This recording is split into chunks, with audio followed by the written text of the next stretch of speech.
Alright, as promised, this is the next video in the home security system uh, series, and I debated a lot what order I wanted to do these in, and I decided to start with storage. And the reason is that what storage you're comfortable with, what level of maintenance that you can perform as a user, or what you think might be fun can determine a lot about the entire rest of this project for compatibility reasons. So, the DVR, which I mentioned in the previous video, it's often analog, not very common really anymore, even in like cable recording, because a lot of cable signal now is just digital. So even if it comes over a coax, depending on your DVR, it may be extremely unhappy trying to actually decode that. Um, they often have very limited, if any, onboard storage, but they are an off the shelf solution. Generally, just because they aren't as modern, they're not especially expandable in terms of more storage, and again, it is off the shelf, so this would include both feed processing, camera feed processing, and storage. Now, you can get systems that require DVR. Personally, I don't really recommend it, and the reason is that you're working with substantially older technology, which can have its benefits. Um, so don't get me wrong there, but it means that you may have compatibility issues as time goes on, right? It may get more and more difficult to replace things as they break, or cameras in particular as they break, because more and more the security industry, for consumers at least, is going to a pretty much purely digital format. So with that comes NVR, and this is basically similar but digital and more modern. And these are often at least vaguely expandable. Sometimes there are limitations on how big of a hard drive you can connect to it, or how many hard drives you can connect to it, or some of them just limit to whatever's already on the device. So that can vary a lot from one product to the next, and you should look into anything that you want, how much storage you think you would need, what types of videos you think you want. Are your cameras going to be always on, or are they only focusing on motion detection, things like that. But again, here it's very important to make sure that if you're going down a road where you've already found software that you like, if you needed any other software for viewing or cameras, that your NVR is going to be compatible with it. And that's because there's a lot of ways that a camera can send a video to what is essentially a small computer, right? And those two devices have to know how to talk to each other, or it'll be pointless. It won't work. And there's a public standard called ONVIF, ONVIF. And that is one of a few that I found, but I believe the most common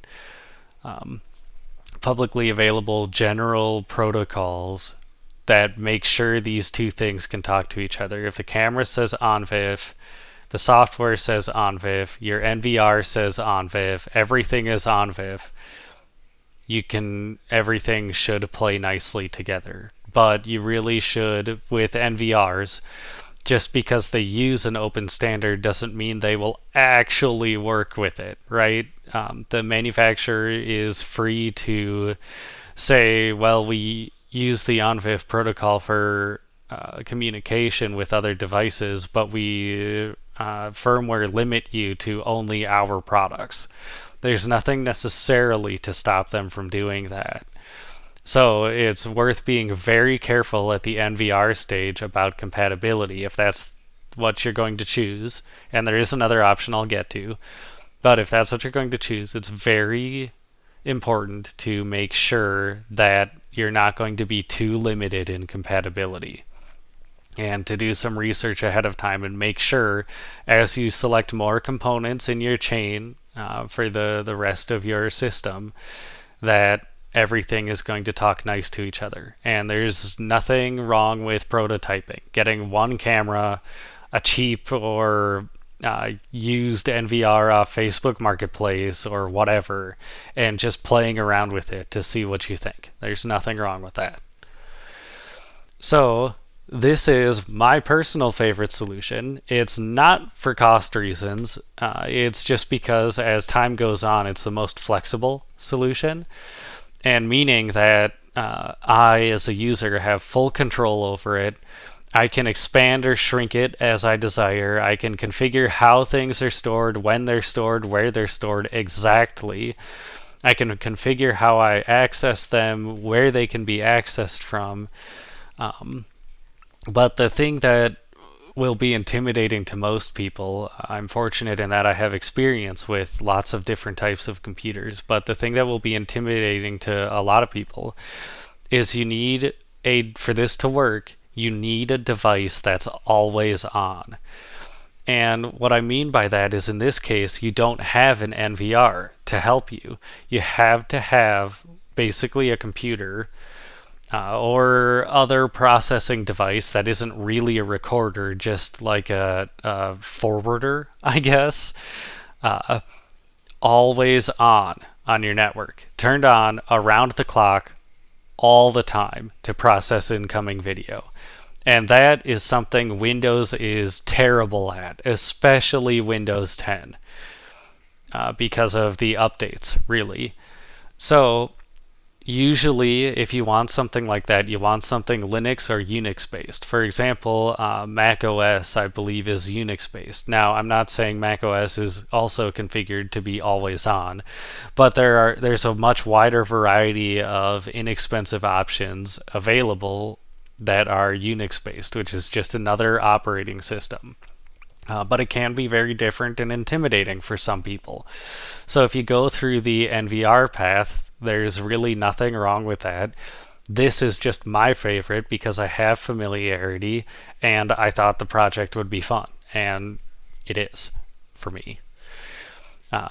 So another nice thing about this that I kind of alluded to is you really don't have any limitations. You're only limited to what your hardware can handle. If you want to process 34K cameras worth of video, there's nothing to stop you, really, except that can the thing that you're having process the video and store it actually handle that? Can you store that amount of data and can you process that amount of data? If you can, then there's not really a problem, assuming that your software will allow you to, which is something I'll get to in a follow-on video where I talk more about software choices.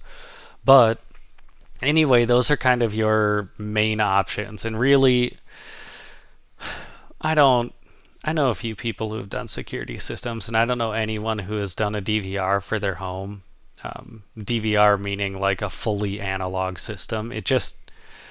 That's pretty outdated at this point and has some serious disadvantages for a home user. There may be advantages in a commercial setting. I'm just not familiar with commercial systems for video surveillance or security like this. I'm not sure what all goes into their architecture or if they worry about something that maybe is a fault of digital systems, like maybe interference or cameras dropping, etc., is a bigger problem if you're doing a purely digital setup than if you're doing analog. I really don't know.